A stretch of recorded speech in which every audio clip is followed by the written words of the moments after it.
पुणे शहरात शुक्रवारी भर दिवसा 4 हल्लेखोरांनी गुंड शरद मोहोळ याची भर दुपारी हत्या केली.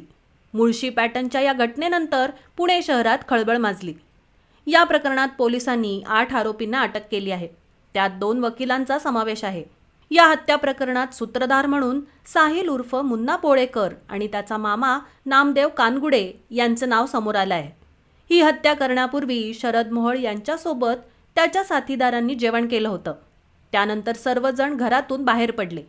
घरातून बाहेर पडल्यावर त्यांनी गोळीबार केला. त्यानंतर काय झालं ते दोन्ही वकिलांनी सांगितलं. हे बोलताना त्यांना अश्रू अनावर झाले. आम्हाला आरोपींचा फोन आला. त्यांनी खून केला आहे. त्यांना पोलीस ठाण्यात हजर व्हायचं आहे. आम्ही त्यांना तोच सल्ला दिला. त्याची माहिती पोलिसांना फोनद्वारे कळवली.